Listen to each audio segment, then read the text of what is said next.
একটা পিছনের দিকে ফিরে যান, তখন প্রথম যখন এই আমাদের জেলার পরিযায়ী শ্রমিকদের উপর আক্রমণ শুরু হয়েছিল, মুখ্যমন্ত্রী নিজে ঘোষণা করেছিল যে কাউকে বাইরে কাজ করা দরকার না, এখানে আসুন 5,000 টাকা দেবো, 6,000 টাকা দেবো, কিন্তু একজনকে টাকা দেয়নি।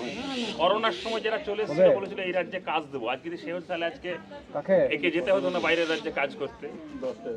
এদের কথায় আপনার সেদিন অবরোধ তোলার জন্য বলেছে, তারা সবটা বিশ্বাসযোগ্য বিষয় নয়। আমরা আমাদের দিক থেকে আন্তরিকভাবে আমাদের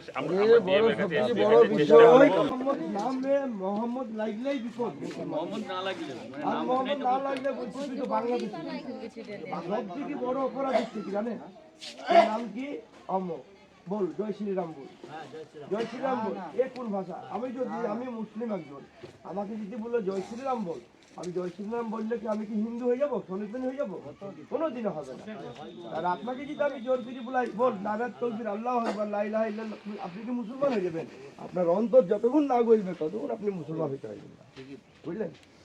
এই ছেলেটাকে নির্মমভাবে মেরে তাকে গলায় দড়ি দিয়ে ঘরের মধ্যে শিকল মেরে এই ঠিক এই ফিনিশিং এর ছিল ছেলেটা, গলায় দড়ি দিয়ে এইভাবে বসে এমনকি জিভ বেরিয়ে যায়, মেরে টাঙিয়ে দিই। মানে ওনার সঙ্গে ওর পরিবারের তার আগাদিনকে কথা হয়েছে, তা ওর ওয়াইফকে বলেছে এরকম ব্যাপার গো, আমাকে ভয় ভয় লাগছে, এখানকার লোকে আমাকে উল্টো পাল্টা বলছে, হ্যাঁ এরকম পরিস্থিতি।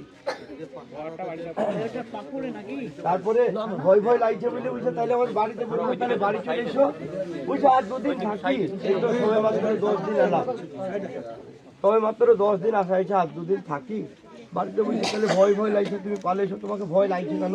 বুঝছে এখানকার লোকে আমাকে আবল তাবল বলছে, ও নিজে থেকেই বুঝতে পেরেছিল।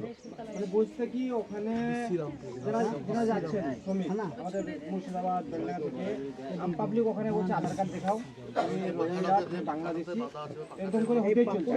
ঘটনা যে ভাই শুনেন, একটাই ঘটনা, আমরা হিন্দু মুসলিম জৈন বৌদ্ধ যত ধর্মের মানুষ আছি, আমরা সবাই একত্র হয়ে যদি আর প্রতিবাদ করতে না পারি তাহলে আর রোখা যাবে না, আর রোখা যাবে। এটা কিন্তু খুব বাস্তব সত্য কথা, বুঝলেন?